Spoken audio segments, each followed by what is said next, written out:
What's up, rock stars? It's Rox coming to you with the 62nd installment of Black Girls on Television, Part 2. How to Get Away with Murder, you guys. Let's get to it, shall we? Alright, everybody. So, Annalise, she's getting prepared for this class action suit. Class action suit, these damn braces. So she's trying to get all of her material together. At the same time, we see that the kids are in their law class. Topic just happens to be class action, class. Let me get my words together.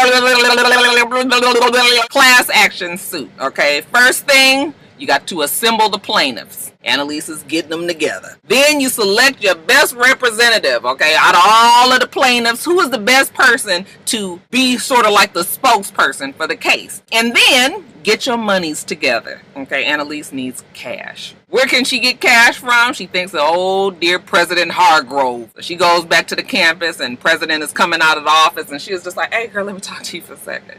And the President was like, oh no, you know what? I'm not dealing with you. And Annalise was like, girl, I'm here to help. Okay, you still going through the divorce? Don't you need some consulting on that? Go on and let me consult you. You pay me instead of whoever it is that you paying, okay? And that way I get my money and you get some real professional advice and not the bullshit that you're dealing with right now. Easy peasy. Jumping over to Connor and his dad's, and you know, he's normal, sulky, always halfway depressed self. Oliver is trying to get him to come to his senses. Connor doesn't really care. He doesn't want to talk to his father because his father only cares about money. He's never really cared about anything else. Okay, ruined the family when he came out of the closet and didn't even never deal with Connor. So I'm over it. When Connor walks off, Oliver gets a message from Ted. Okay, I was like, oh, what is this? Ted is one of the dads. Now let's jump on over to Bonnie. We see her talking to Denver. She tells him that she's trying to keep him from having misconduct issues, you know, all that shit that went down with the public defender, the chief public defender. Let me look at Virginia's old cases, you know, see if anything out here would affect you. And he says, okay, that's fine, but just you, nobody else. Now, we see that Michaela has definitely decided that she is going to help Laurel, and I'm just like, girl, don't do it. You're going to fuck up your good gig, okay? But what can you tell Michaela, okay? She owes it to her girl, Laurel. Now, back at the office, she's with her mentor, okay, Steen. All right, and Steen still got all the huff and puff, you know? I was just like, that girl knows she can have that face on her, but honey, she is sharp. You best believe she ain't a slave on this one. Michaela, you know, she get to pouring it on too thick, and Steen was like, girl, don't kiss my ass, because that's what I really don't like, okay? You can go on and you can work with me and everything, but we don't need all of the brown nosing. So they're going to meet with their client, who is President Hargrove. And who should be with President Hargrove but her new consultant? That would be Annalise, okay? Michaela sees her like, oh my God, not Annalise. I can't get away from this woman. Annalise is looking like the feeling is mutual. The main order of business is to protect President Hargrove and, you know, Steen and Annalise and Michaela. That is what they're trying to do, but they got to get dirty. What can they do to get to her husband? Okay, now they have video of her being drunk, a mess, falling out, and Annalise was just like, you know, we can countersue because he shouldn't have recorded you. You didn't even know you were being recorded. That's against the law. And at first, they're not really sure if they should do that. And Annalise was like, girl, what is wrong with you? You got to fight back. You can't sit up here and just be, you know, groveling over in the corner somewhere. Okay, the same way that you fought back being an alcoholic is the same way you fight for your damn kids. Jumping back to Oliver. Oliver goes out with the dads, and, you know, the dads are just talking about, you know, why Connor feels the way that he does. I mean, you know, Connor's real father, his biological father, is just saying, yeah, I guess I did handle that wrong. But I really did admire Connor because he came out and he was the one that made me decide to come out. I always knew I was gay, okay, but it did fuck the family up. But I'm trying to do things better now, okay, and I really want to be here for Connor, so I want you to try to help me do that. Jumping back to Bonnie, she's going through Virginia Cross? She's going through Virginia Cross's cases, okay? She's got boxes all over her office, and real nice Nate comes in there, and he's just like, oh, who's mad at you? Okay, she was just like, nobody, I'm going through these Virginia Cross cases, and he was just like, okay, you still smoking on that damn Annalise, huh? Listen, I don't want nothing to do with it. He always just be so damn mad when he know good and damn well he always gonna be there for Annalise. Will you stop it, real nice Nate? While they talking, here come Laurel. Okay, she's all upset because Denver is running for attorney general and he shouldn't be running for attorney general. He should be going to jail. How can you let this happen? Bonnie was just like, because I need a fucking job. Okay, I'm an adult. I got bills. So do you. Why don't you act like one and get out of my fucking face? Ooh, that get on my damn nerves. When Denver finds out that Laurel is working for him, you know, he was just like, what is she doing here? Telling Bonnie that. And Bonnie was just like, I hired her as my intern. He was like, well, you need to fire her. And she was like, well, I can't do that. You know, it'll be a discrimination case. She's pregnant. So got to deal with it. She's going to be here for quite some time. Back to Steen and Annalise and President Hargrove and Michaela. Steen trying to get a reading on Annalise. She's heard good things about her, but she, you know, she looking at her kind of like, I don't really know. She kind of seemed like she might be a wreck. And I know that she's very smart. She's got it with her. Michaela tells her, you know, how she hates Annalise. And she was just like, girl, it's fine. I mean, you work with people you hate all the time. Hell, I hate everybody here. But you know what? I got to do what I got to do. I'm trying to be a bad bitch. I'm trying to teach you how to be a bad bitch as well. I was just like, I hate that. I hate that saying. Especially when black women say it. So that kind of irked me a little bit, but I got past it, child. Anyway, Annalise would appreciate a little help from Michaela and Steen. You know, her trying to, you know, do some paperwork and, you know, supposedly looking through Virginia Cross's, you know, files if she can get them. And they was just like, that's your job, not ours. So Annalise was like, fine. She's walks to the elevator, okay, and Michaela sneaks away and rushes after her, and Michaela was just like, you know, I know it's gonna be tough around here. Let's just try to work together and not have to deal with each other any other way, okay? And Annalise was like, bitch, if you don't get off my elevator. Girl, nobody care about what you think. Now Annalise, she's at her counselor's office and she's, you know, multitasking. She's on the phone. She's trying to talk to the courts about getting these files for Virginia Cross. And she's also typing an email to send to President Hargrove's husband's lawyer, a gentleman named Barry, sending on the video and saying, look, we got this video. This shit was illegal, okay, and trying to get them that way, okay? And then at the same time, the counselor is ready for her to come in. So all this is going on at the same time, and she presses send and she goes on into the office. So when the court person gets off the phone with Annalise, and then here come real nice Nate, okay, he asking about the damn files and everything too. She was like, listen, y'all ain't getting me caught up in y'all damn love, you know, your secret obsession with each other, acting like you don't care, but you really do care shit.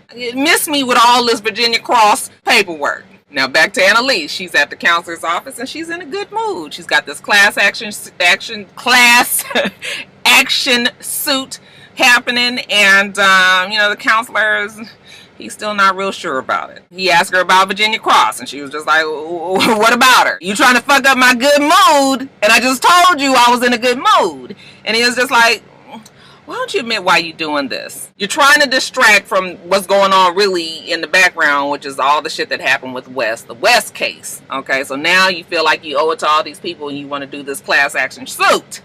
Class action suit. And then he even reads what she said at her probation hearing, how, you know, she felt guilty for what happened with West. She was just like, oh, now you want to throw that in my, you know, what do you tell these people about me when you go and, you know, to the probation board? And he was just like, listen, I don't say anything negative. I just give them a progress report once a month. That's it. But do you feel like this whole thing with Wes is your fault? She says, here you go. You about to fuck up today. Okay, well, you want to go there, then let's. And he says, I just feel like, you know, you're doing this because you feel like this is going to make amends, you know, and allow you maybe to grieve. And you feel bad about the whole thing. You feel guilty. Okay, and it looks like he's about to have a breakthrough. Okay, Annalise is thinking about it like, you know what, you might be right, but she doesn't get to say that because her phone rings, kind of just blows all of the moment away, and the counselor can't get through to Miss Annalise. Now, Michaela, she's trying to get these files for Laurel. I said, girl, you gonna get your ass in trouble working with one of the interns or somebody else there at the office trying to get this information, but you know what, she can't get it. At the same time, Annalise rushes back in from the counselor's session, and Michaela was just like, oh, you fucked up now. Okay, you sent the damn email to the wrong Barry. You didn't send it to Barry the lawyer, you sent it to Barry, who is on the board for the school. And now President Hargrove is in there having to fight for her damn job. Oh, I said, Annalise, girl, you can't even blame it on the alcohol. Can't be doing all this shit like my mama used to say. Or she'd be like, Roxanne, you're doing too much. You need to slow down, so you can concentrate on the one thing that you were trying to do and then get on to the next. But see, Annalise didn't have that luxury because Michaela and Steen didn't want to help her. So then she goes into the damn office and, you know, President Hargrove is begging like, I'm not drinking no more. No, I'm sorry, sir. No, that's a video that's old. Okay, I promise I'm not doing it anymore. But she's, you know, this is bad news for President Hargrove. When she gets off that phone, she is handing it to Annalise, and rightfully so. You are fucking up everything. What is going on? Why would you send him that video? Okay, Annalise can't say nothing, but I'm sorry I sent it to the wrong person. She was just like, you know what? You don't know anything about losing a child. You don't have a child. And when she said that, my heart broke for Annalise because Annalise couldn't say, I mean, she could say something, but at that moment she couldn't say nothing. She needed to not say anything. She needed this job. She, you know, she can't afford to be fussing back at the president because she definitely was wrong in this. Okay, so she just has to stand there and take it. Okay, but you know, Annalise, she's strong. She takes it. One on the chin. Okay, president was like, where have you been anyway? You been gone? Were you drinking? And Annalise was like, no, I was with my counselor. Okay, I have to go court ordered, you know, 3 times a week. But anyway, she tells the president that she's going to fix this for her. She promises, okay? They have a moment where they're both kind of crying because accidents happen and fuck, everybody's frustrated because President Hargrove wants her kid. She's, you know, doing everything that she's supposed to do. Annalise can relate because she was doing everything she was supposed to do until she kind of fell off of the wagon. And, you know, so they have a moment. And I like their relationship. I like President Hargrove. But like I said, Annalise says she's going to fix it for her. So she takes it on home. Fuck, it's been a long ass day.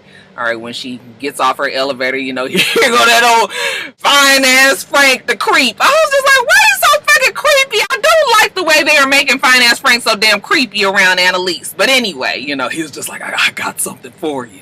And she's looking at him like, oh, what do you have? And, you know, he's got this big suitcase and he opens it up and it's full of money. He's just like, you know, I figured you needed some money. And she was just like, that is my dead baby in that suitcase. You got your damn nerve trying to bring that money over here to give it to me?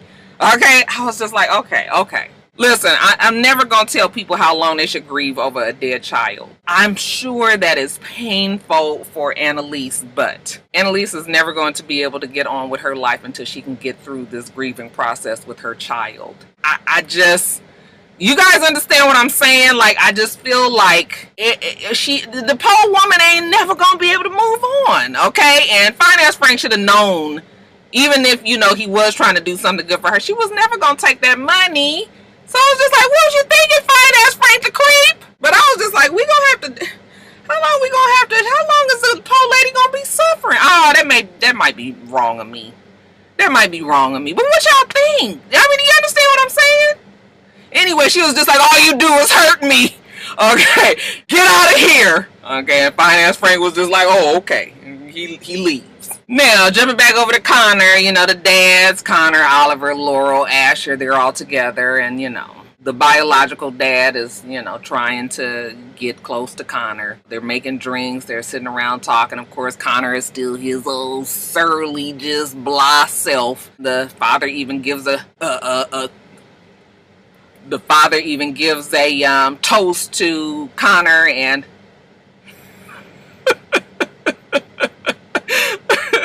I'm sorry, you guys. That is one of the captains around here. Anyway, he gives a toast to Connor, saying that, you know, that Connor is sort of like his hero, and that he's tried to model his life after Connor's strength. Okay, so, you know, it was kind of touching. Connor still, you know, being a tough ass. He ain't gonna give his dad the pleasure of knowing that he touched him. Back at the office, Bonnie is just like, that damn Laurel, okay, ain't good for shit. She's missing in action. She's talking to fine-ass Frank on the phone, like, she's, you know, I'm at to deal with her hormones and all of that. When Finance Frank gets off the phone, well, Laurel is actually in the car with Finance Frank, and he was kind of covering for her, you know, and they sitting there and they talking, and she's still having her moments about Wes, and he tells her that she's going to be a really good mama, and she was like, please, let's not talk about it. He was just like, well, I just want you to know that I'm here for you. And she was just like, oh, if you're here for me, then let's fuck in this car. Okay, she climbs over and gets on top of him. I was just like,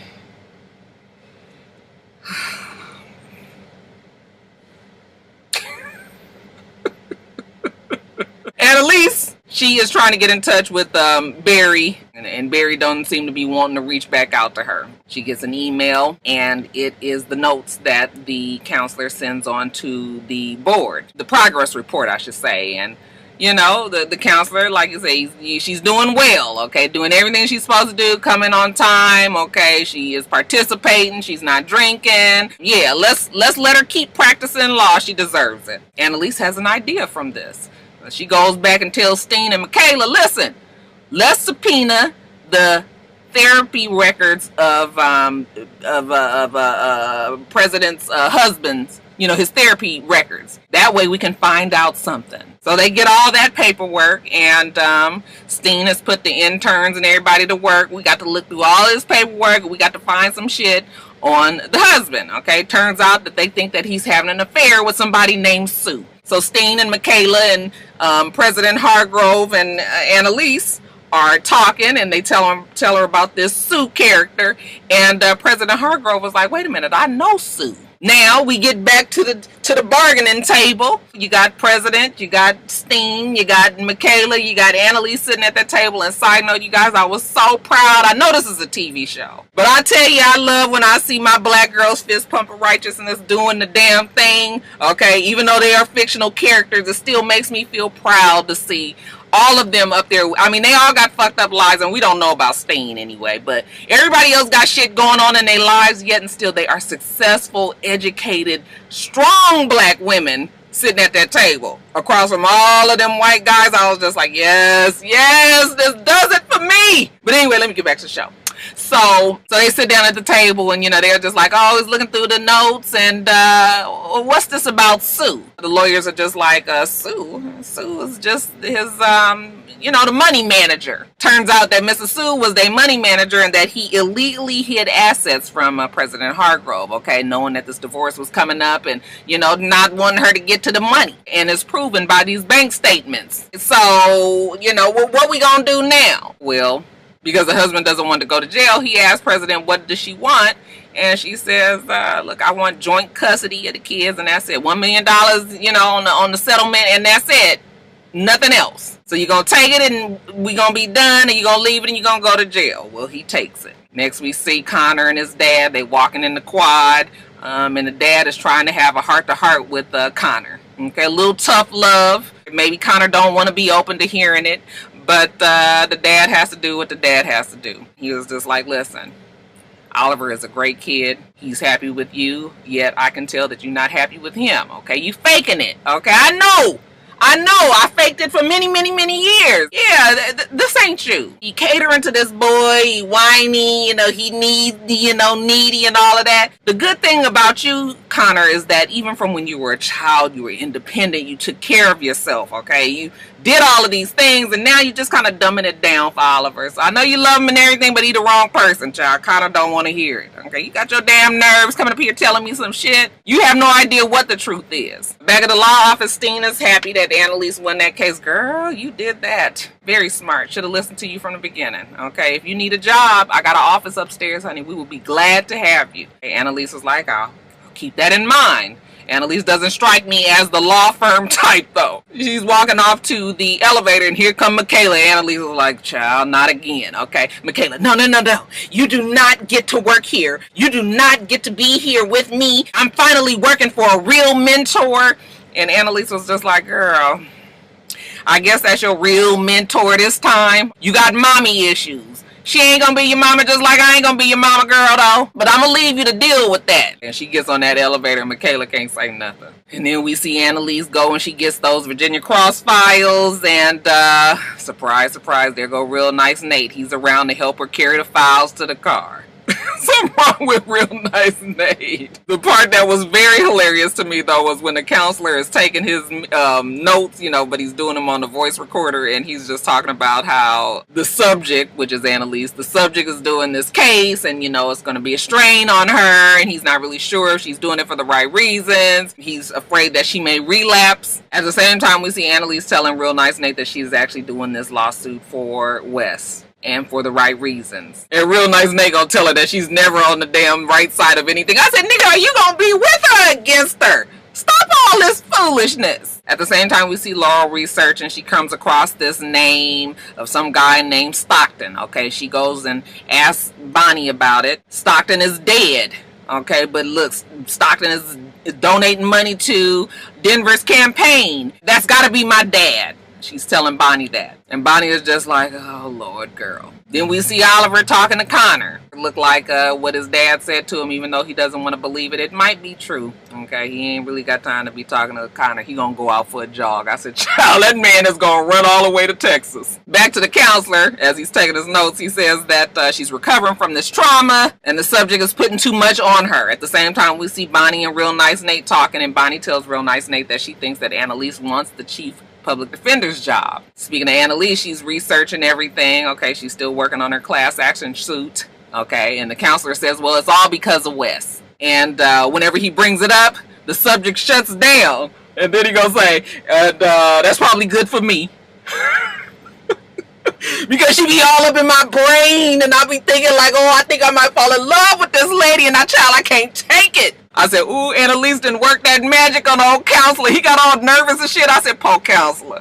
It was just like, she is a trigger for me. She gonna drive me to drink or some drugs or, you know, do something. I was like, child, you better take heed to your notes. Annalise ain't no joke. But anyway, he finishes his notes. His new subject is there, and it's Bonnie. And I was confused, because then I was like, and then he says, come on in. Did he say Julie? I was just like, is she going in as a fake person? Or, y'all know it's always one point in the show where I get confused. So I'm going to need my rock stars to let me know exactly what that was about. But then after that, she walks into the office, and then we fast forward to the 2 months out. Remember, we see Bonnie before walking into, I believe, Annalise's home. There's blood everywhere. This time we get a little bit more, though. We see that Oliver is there talking to the police. Okay, he's got a blanket around him. And he's looking real shaken up. Shook up. So I guess Oliver is one of the witnesses. And that is how it ended. It's getting better. It's getting good. I love How to Get Away with Murder. Alright, you guys, that's it. Let me get off of here. Make sure you rate, comment, and subscribe to the channel. It's Rocks. The channel is for It's Rocks. Everything else I do will be in the bottom bar. Alright. So I hope that you have a wonderful, wonderful rest of your day. I plan on doing the same. Until next time, rock stars. Bye.